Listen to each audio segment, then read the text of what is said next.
곰의 넋을 보내는 제이. 아무르강 유역과 사할린 섬에서 살아온 사람들 사이에서 전해 내려오는 곰과 인간의 관계를 둘러싼 신화에는 최초의 철학이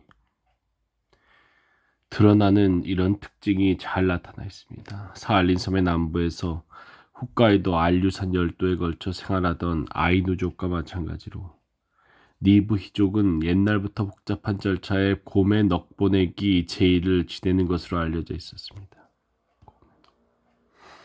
숲에서 내려온 새끼곰을 인간 아이를 기르듯이 젖 어미가 키웁니다.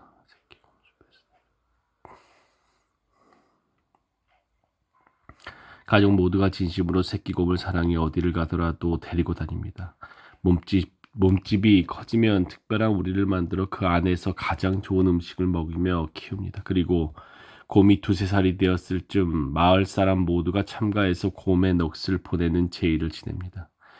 제의를 지내는 방법은 대개 아이누족의 방식과 비슷하지만 몇 가지 다른 점도 있습니다. 제의 당일 나무 드럼을 치는 여자들이 아름답고도 슬픈 음악을 연주하는 가운데 곰을 우리에서 꺼냅니다. 그리고 니브이 사람들이 모여있는 반지하식 수열 주거로 데리고 갑니다. 이 반지하식 주거는 출입구가 지붕 부분에 만들어져 있으므로 그 입구로에서 끈으로 묶은 곰을 안으로 내려드립니다. 곰은 그곳에서 맛있는 음식을 먹기도 하고 농담을 주고받기도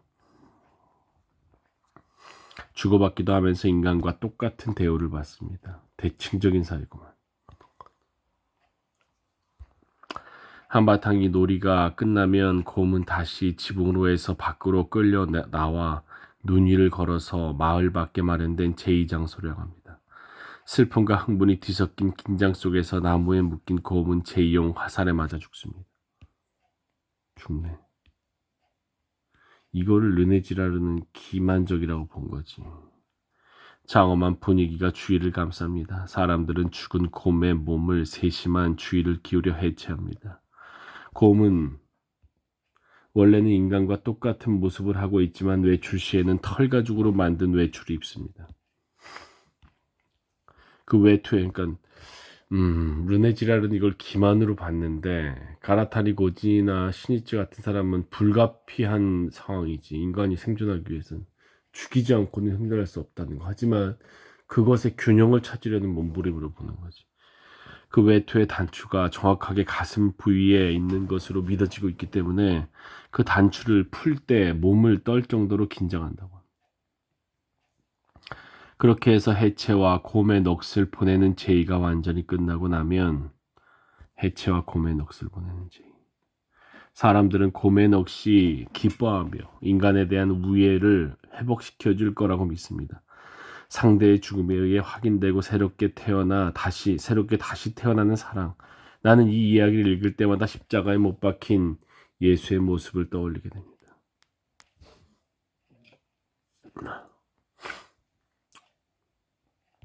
곰의 넋이 기뻐하며 인간에 대한 우애를 회복시켜 줄 거라고 믿습니다. 상대방의 죽음에 의해 확인되고 새롭게 다시 태어나는 사랑.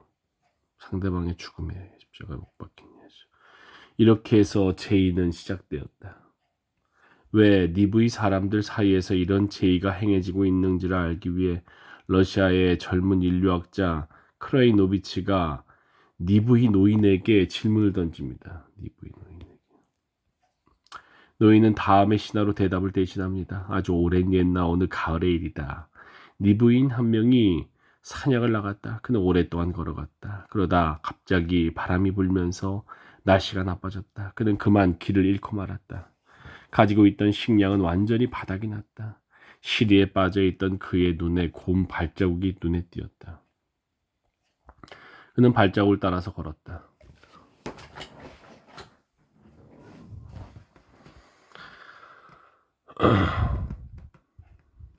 오로지 곰을 죽여서 잡아먹고 싶다는 생각뿐이었다. 발자국을 따라서 곰이 있는 굴에 이르렀을 무렵에는 이미 파김치가 되어 있었다.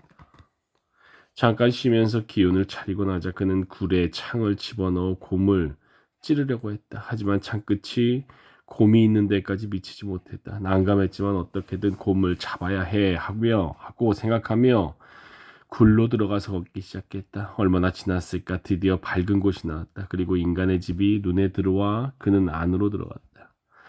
인간들이 우리 친구 니부희를 극진히 대접하고 먹을 것을 베풀었다. 난감해 있던 차였기 때문에 그는 그곳에 눌러앉았다. 오랫동안 머무르다가 생각해보니 한 채밖에 없는 집에 많은 사람들이 모여 있다는 것을 알게 되었다. 어느 날 그 집의 주인이 말했다. 오늘은 하류에 있는 마을 즉 니부이들이 저기 있는 곰의 마을에 먹을 것을 주기로 되어 있다. 다른 시족은 종종 먹을 것을 받는데 우리는 언제쯤에나 먹을 걸 구경할 수 있을까? 우리의 친구 니부이는 먹을 것을 주지 않는다. 그들에게는 사람이 별로 없기 때문이겠지. 여기저기의 시족에는 사람이 많이 있어서 그래서 먹을 것을 받을 수 있는 거지. 얼마 우리 친구에게는 보이지 않았던 집안으로부터 맛있는 음식 아누스툰두가 운반되었다. 생선조림, 토르쿠사, 죽의 일종, 쌀, 담배 등 온갖 것이 나왔다. 토르쿠사, 죽의 일종. 우리 친구가 오랫동안 신세를 지고 있던 집주인은 기뻐했다. 음식은 각자의 그릇으로 옮겨졌다. 음식에 대한 지불을 한 것이다. 음식을 가져온 여자가 사라졌다. 모두 감사하는 마음으로 음식을 먹었다. 이렇게 지내는 동안에도 시간은 흘렀다. 갑자기 그들이 말했다. 오늘 우리 친척이 먹을 걸 줄 거야. 무척 기뻐했다. 음식을 담을 그릇을 준비하고 씻고 나무통과 자작나무 껍질로 만든 통을 준비해 두었다. 그리고 그들은 집 앞쪽으로 나 있는 문으로 달려가서 나무통과 자작나무 껍질로 만든 통을 그곳에 두었다. 우리 친구는 문구멍으로 느닷없이 자신의 마을을 봤다. 친척이 이나우, 신전에 바치는 공부를 의미하는 아이누어, 이나우를 바치고 있다. 모든 니브의 사람들이 이나우를 만들고 개를 죽이고 있다. 산에 있는 사람의 홀령에게 먹을 것을 바치려 하고 있다. 우리 친구가 산에 있는 사람의 홀령에게 먹을 걸 조금 주고 있는데 문을 통해 날아 들어온 여러 가지 음식이 나무통과 자작나무 껍질로 만든 통 속에 툭 하고 떨어져 통을 가득 채웠다. 들여다보니 6개의 커다란 나무통이 생선조림으로 가득 차 있고 8개의 자작나무 껍질로 만든 큰 통은 토르쿠사로 가득했으며 9개의 사발에는 쌀죽이 가득 차 있었다. 이 집의 사람들은 기뻐하며 갖다 준 음식을 마룻바닥 위로 가지고 갔다. 우리 친구는 비록 마을이 보이지 않지만 그래도 작은 마을일 거라고 생각했다. 며칠이 지나 봄이 왔다. 집주인들이 이렇게 말했다. 하류 지역에 사는 우리 친구가 사냥을 하러 이쪽으로 온다. 모레 도착할 거다. 너희들 중에서 누가 친구와 함께 하류로 내려갈 거지? 그러자 그들 중에 한 명이 이렇게 말했다. 내 동생은 한 번도 손님한테 내려간 적이 없다. 오래 살긴 하겠지만 늙어 죽을 때까지 살 필요는 없을 것이다. 이번에야말로 동생을 손님으로 내려보내는 게 좋겠다. 그러나 그 동생은 그 말을 단호히 거절했다.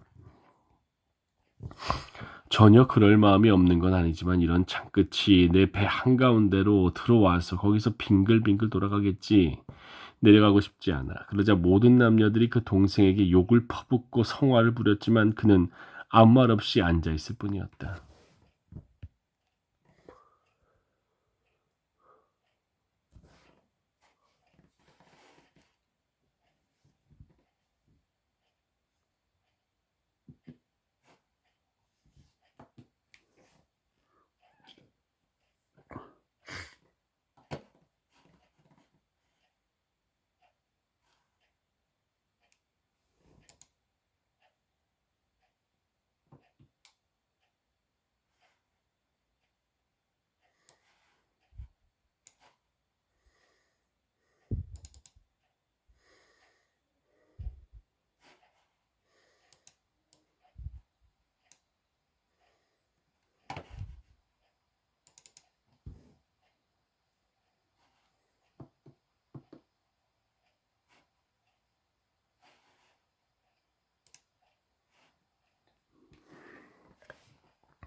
우리 친구는 생각에 잠겼다. 어째서 이 집의 인간들은 자기 동생에게 손님으로 내려가라고 하는 걸까?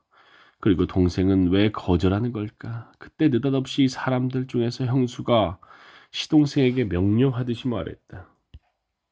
지금 그 친구들과 함께 내려가세요. 아, 얼마나 소심한 남자인가. 그렇게 말하며 시동생에게 욕을 퍼부었다. 아버지와 그 아내들도 겁쟁이라며 욕을 퍼부었다. 그러자 그는 마룻바닥 위로 올라가더니 눈을 감고 잠들어 버렸다. 형수가 말했다. 우리가 니브의 사람들이 있는 곳으로 내려가서 먹을 걸 갖고 오겠어요. 너는 잘도 먹어대면서 정작 스스로 손님으로 내려가려고 하지 않는구나. 지금 내가 내려가서 먹을 걸 갖고 오면 알랑거리면서 걸신 들린 듯이 먹어치울 게 뻔하면서. 여전히 시동생은 잠자코 있었다. 형수가 말했다. 내가 내 친구와 함께 손님으로 내려가기로 하지. 여자는 털가죽 한 장을 집어서 걸쳤다. 그러자 놀랍게도 순식간에 곰이 되었다. 곰은 출구 쪽으로 내려가서 구멍 위에 가장자리를 툭 치더니 다시 돌아왔다. 곰의 굴에서 밖으로는 나가지 않았다. 우리 친구가 보니 우리 부족 사람들, 니브의 사람들이 창을 들고 공격할 준비를 갖추고 있었다. 그때 곰이 밖으로 나와 다른 시족 사람, 즉 사위, 다른 시족 사람이 곰을 찔렀다. 하지만 빗나갔다. 창이 부러졌다. 그러자 또 다른 사람이 옆에서 곰을 찔렀다. 신발의 앞부분 끝으로 겁쟁이처럼 걷고 있던 사람들은 잘못 찔러서 창을 부러뜨리고 말았다.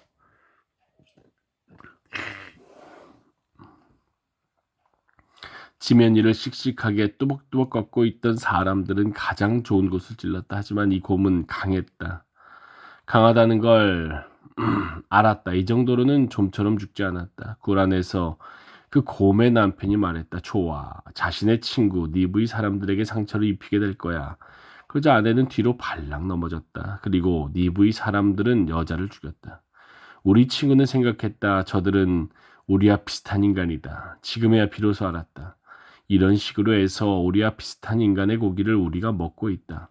곰이 인간이라는 사실을 우리는 몰랐다. 곰도 인간인 것이다. 방금에야 그 사실을 알았다. 언젠가 마을로 돌아가면 이 사실을 빠짐없이 들려줘야겠다.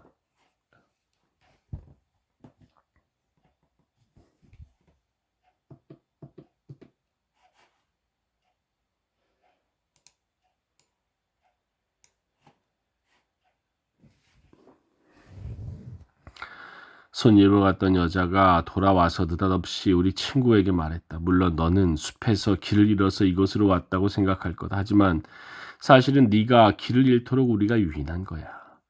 여기에 데려와서 이곳의 규율, 법도를 너에게 이해시키기 위해서지. 하지만 너는 스스로 길을 잃었다고 생각했을 테니 아마 놀랐을 거야. 증여 행위로서의 곰사냥. 순수한 신화적 시곡이 존재한다면 그것은 친구 사이인 인간과 곰이 서로 보답을 바라지 않는 선물을 주고받음으로써 깊은 상호 이해와 우애에 의해 맺어져 있는 꿈과 같은 시공이 완성될 겁니다. 그러나 여기에 문제가 발생합니다. 선물에는 물질성이 있다는 점입니다. 선물의 물질성. 순수한 이해, 순수한 우애를 서로 주고받는다면 일어나지 않을 문제가 크든 작든 물질적인 것을 선물할 때는 발생하게 마련입니다. 물질적인 것.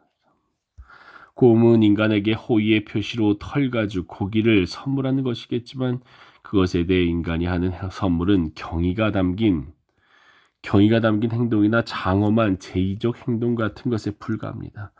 곰의 영혼과 육체를 분리시켜 육체는 인간 세계에 선물로 두고 가고 그 영혼은 동물의 정령이 모여있는 마을로 갈 수 있도록 배려하는 것이 인간의 역할입니다. 여기에는 아무래도 불균형이 존재하게 됩니다. 게다가 인간들이 제멋대로 곰의 영혼과 육체를 분리하고 있을 뿐 곰은 그 점에 동의한 적이 전혀 없을 겁니다. 이와 같이 신화의 논리가 요구하는 것과 현실에서 일어나고 있는 것 사이에는 항상 어긋나는 점이 있으며 그 점은 종종 신화의 이야기에 영향을 미칩니다. 니브이족의 이 신화에도 그 점이 확실하게 표현되어 있습니다. 인간과 결혼한 암곰은 같은 곰들에게 인간 세계로 내려가도록 권하지만 모두 아프다거나 귀찮다거나 하며 꽁문을 뺍니다. 그 한심한 모습을 보고 화가 난 암곰은 그렇다면 좋다라는 말을 내뱉듯이 남기고 당당하게 앞장서서 인간 세계로 내려갔습니다. 여기에는 신화의 이론과 현실의 관찰 사이에서 어긋나는 점이 있게 마련이라는 대칭성 사회의 사람들 스스로의 인식이 나타나 있는 듯합니다. 대칭성 사회. 실제 사냥에서는 기꺼이 인간 세계로 내려오는 고음이 있을 리가 없습니다. 어떤 곰이든 필사적인 저항을 하며 자신의 털가죽과 고기가 선물로 주어지는 걸 피합니다.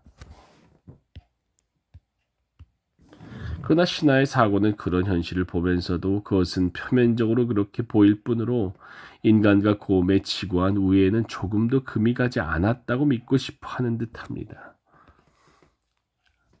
신하의 사고와 현실의 사고는 서로를 푸가, 악곡 형식의 일종으로 둔주곡이라고도 함. 푸가처럼 뒷받침이었던 현실이든 어떤 종류의 진실의 중첩에 의해 이루어져 있다는 걸 나타내고자 합니다. 그렇기 때문에 신화적 사고에 의해 살아가는 대칭성 사회의 사람들은 종교를 믿는 사람들처럼 부조리하기에 나는 믿는다 라는 식의 말은 절대로 하지 않습니다. 대칭성 사회의 사람들은 부조리하기 때문에 나는 믿는다. 뭐지? 왜 부조리하기 때문에 믿는다는 거야? 유동적 생명 차원에서의 전체성. 그런 눈으로 다시 한번 곰 상향과 곰의 넋 보내기 제2의 과정을 살펴보기로 하겠습니다. 곰의 모습이 보입니다. 그것은 하나의 현실입니다. 그러나 신화적 사고는 그곳에 곰의 털가죽으로 만든 외투를 입은 곰, 즉 인간이 있는 것으로 봅니다. 단지 곰을 동물로만 본다면 현대의 사냥꾼과 마찬가지로 사냥감으로서의 대상을 보는 게 됩니다. 그러나 여기에 신화적 사고를 중첩시키면 인간의 형제일 수도 부부일 수도 있는 인간의 동료를 보게 되겠지요. 인간과 곰에게 공통적으로 존재하는 위대한 생명, 이꼴 영혼의 실제를 수련민들이 파악하고 있었던 것 같습니다. 곰을 죽입니다. 현실의 눈에는 인간이 곰을 죽이는 광경에 지나지 않습니다. 하지만 이것은 신화적 사고의 눈으로 보면 곰이 털가죽으로 만든 외투를 벗고 순수한 영혼으로 돌아가는 중대한 전환의 순간으로 이해됩니다. 그들 앞에 남겨진 곰의 몸은 인간에 대한 소중한 선물인 셈이므로 정성스럽게 세심한 주의를 기울여 다루어야 합니다. 특히 해체를 할 때 잘못해서 뼈나 임줄에 상처를 입혀서는 안 됩니다. 지금도 소중한 것을 받으면 그렇게 할 겁니다. 교환을 하거나 직접 구입한 것과는 달리 선물에는 상대방의 인격이 담겨 있습니다. 따라서 다른 경우보다 훨씬 더 정성스럽게 다루어야 합니다.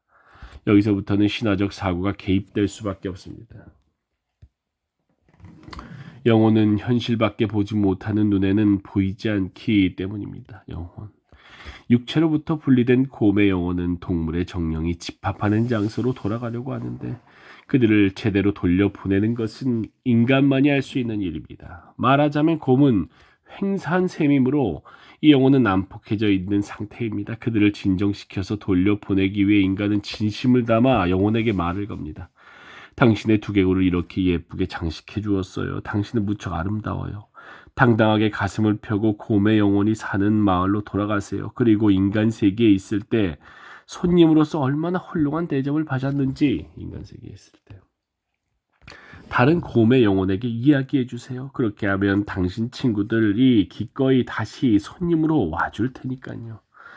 이와 같이 곰 사냥이라는 행위 전체가 현실의 행위 레벨과 시적인 층과의 합주로 연주되고 있다는 걸 알 수 있을 겁니다. 현실에 일어나고 있는 것은 그저 단순한 곰 살해에 불과하지만 대칭성 사회의 사람들은 세계의 전체성 안으로 끌어들여서 곰 살해의 의미를 이해하고자 합니다. 신화적 사고에서의 전체성은 현대 에콜로지에서 말하는 전체성과 동일한 것이 아닙니다. 에콜로지는 인간은 인간, 곰은 곰, 그 위에서 모두 모여 서로 공생하고 있다는 의미의 전체성이지만 대칭성 사회의 사람들은 인간과 곰을 비롯한 모든 동물들이 서로의 존재를 유동적으로 왕래할 수 있는 유동적인 생명의 레벨까지 내려가서 거기서 전체성을 사고하고자 하기 때문입니다. 세계는 원래 이런 시로 가득 차 있습니다. 그보다는 시가 만들어지듯이 이 세계가 끊임없이 만들어지고 있다는 표현이 더욱 적절할 듯합니다. 우리 인류의 마음도 시와 동일한 구조를 갖고 탄생했습니다. 언어의 본성은 시이며 발생 초기의 교환 행위는 징여의 형태를 취하고 있었습니다. 그렇다면 최초에 존재한 것은 틀림없이 순수한 사랑이었을 겁니다. 결투의 매너. 수렵이 현실적 사고와 신화적 사고의 합주로 진행되는 것이 대칭성 사회의 사냥이라고 한다면 현실적 사고와 신화적 사고의 합주. 대칭성 사회의 사냥이라고 한다면 그 점은 동물을 사냥하고 있을 때 행동 양식에도 커다란 영향을 미치게 됩니다. 현재의 사냥꾼들은 일상생활과 단절된 곳에서 사냥행위를 하고 싶다는 생각은 하지 않습니다. 일상생활과 단절된 곳. 가능하면 쾌적한 문명적 환경을 유지한 상태에서 동물을 만나고 성능이 뛰어난 무기를 사용해서 동물들을 잡았으면 하고 생각하는 사냥꾼이 대부분일 겁니다. 하지만 예전의 사냥꾼들은 일상의 연장선상에서 사냥이 가능하리라고는 생각해 본 적도 없었습니다. 그들에게 있어 인간의 생활은 문화에 의해 이루어지지만 사냥의 경우는 문화를 버리고 거대한 자연 속으로 깊숙이 들어가야 하는 위험한 일이었습니다. 숲으로 들어가는 것은 어부가 바다로 나가는 것과 마찬가지로 몸 주위에 유동하는 힘이 소용돌이 치는 걸 실감할 수 있습니다. 바다를 건너서 항해하기 위해서는 좋은 해도와 엄격한 자기관리가 필요합니다. 엄격한 자기관리. 좋은 해도와 엄격한 자기관리. 그와 마찬가지로 산이나 숲속으로 들어간 사냥꾼은 선배로부터 직접 전수받은 현실의 행동에 도움이 되는 지식과 단어의 사용법에서 무기 사용에 이르기까지 세세하게 정해져 있는 매너를 지켜야 합니다. 그렇지 않으면 자연의 힘을 자신의 몸에 체현한 곰 같은 동물하고는 제대로 대항조차 할 수 없는 것으로 생각했습니다. 자연의 힘을 자신의 몸에 체현한 곰 같은 동물. 사냥꾼은 자신의 집을 떠난 순간부터 특별한 사냥 언어를 사용하기 시작합니다. 사냥 언어. 시베리아 사냥꾼은 사냥하러 가자라고 말하는 대신 집 뒤로 가자라는 식으로 조심스럽게 제안을 하며 사냥하는 장소는 상당히 먼 길을 가야 하는 할머니라는 식의 우회적인 표현을 해야만 합니다. 그 밖에도 숲은 나뭇가지가 없는 나무들이며 밀가루는 채, 냄비는 깨진 조각, 밥 공기는 둥근 것, 총은 흰학, 화약은 검은 밀가루입니다. 시베리아의 사냥꾼은 사냥하러 가자고 말하는 대신 집 뒤로 가자라는 식으로 조심스럽게 제안을 하며 사냥하는 장소는 상당히 먼 길을 가야 하는 할머니라는 식의 우회적인 표현을 해야만 합니다. 그 밖에도 숲은 나뭇가지가 없는 나무들이며 밀가루는 채, 냄비는 깨진 조각, 밥 공기는 둥근 것, 총은 흰학, 화약은 검은 밀가루입니다. 수렵 중에 왜 이런 우회적인 표현을 해야 하는 걸까요? 함부로 사냥을 화제로 삼았다가 동물이 그 이야기를 듣게 된다면 대개 쥐가 스파이 역할을 해서 곰을 비롯한 동물에게 보고하는 것으로 여겨진다. 듣게 되면 도망쳐버리기 때문이라는 것이 일반적인 견해인 듯합니다.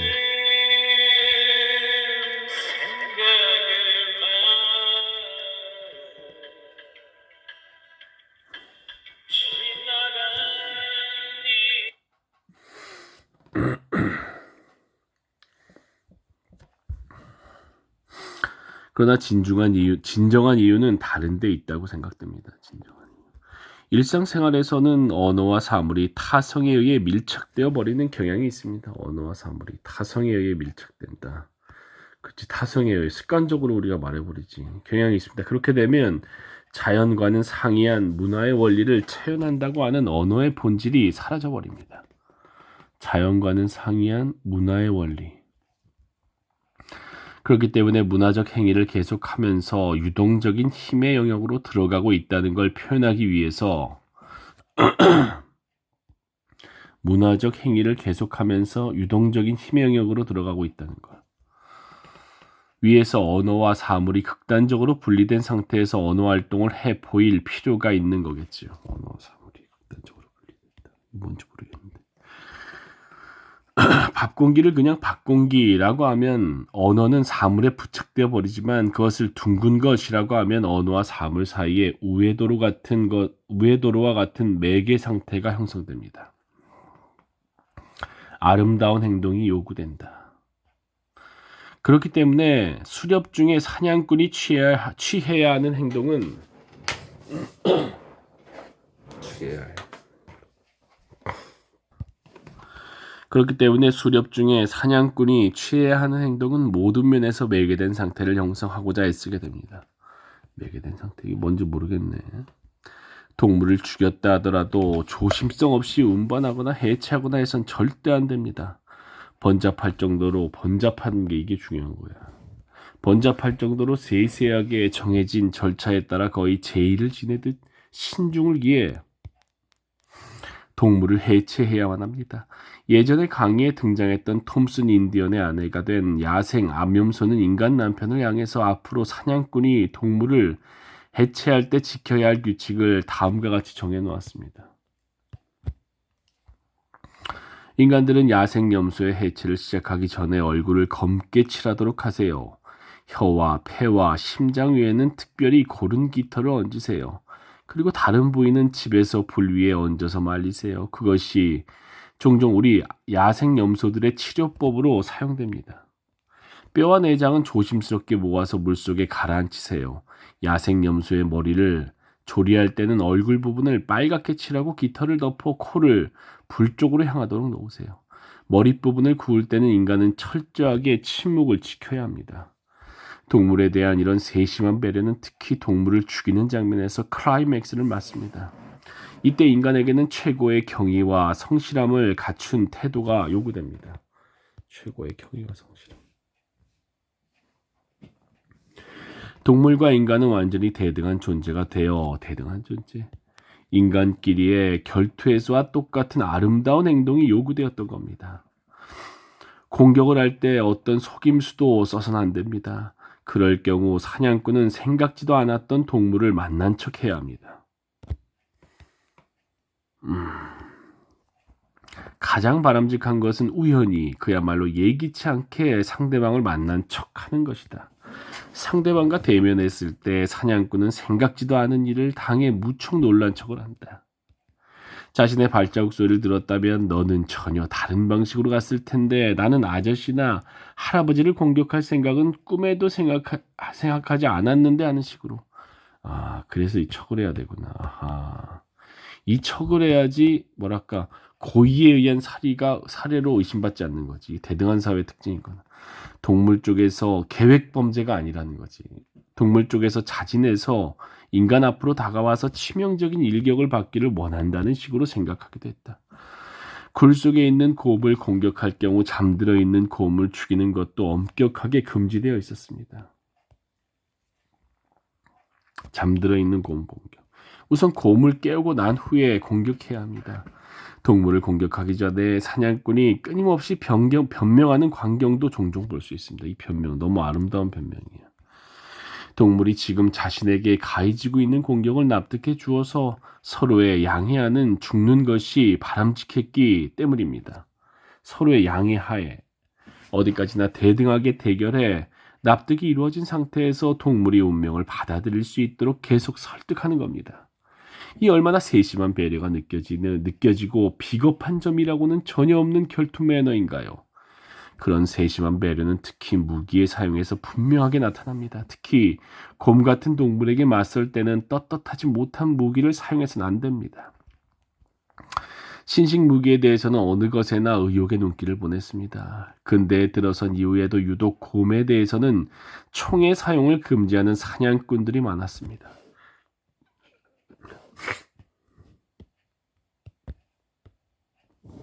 전통적인 활이나 화살의 사용을 권했으며 때로는 쇠로 만든 화살촉마저 금지해 신석기 시대처럼 돌로 된 화살촉을 사용해야 한다고 하는 사람도 있었습니다. 그런 무기에는 마음이 있기 때문에 사냥꾼과의 사이에 매우 강력한 공감에 의한 유대관계가 형성됩니다. 무기가 생명이 있는 물체와 같다면 동물들도 그것을 납득하고 받아들여 줄 거라고 생각한 것이겠지요. 여하튼 옛날에는 사냥이 위험을 갖춘 일종의 결투였던 셈입니다. 왜냐하면 언어의 원초적인 형태가 시였으며 교환의 시작이 징여였던 것과 마찬가지로 순수한 상태에서는 모든 싸움이 결투에 의해 정화되어 가기 때문입니다. 정화. 자, 여기까지 해안의 결투. 오늘은 여기까지. 여기부터 120조까지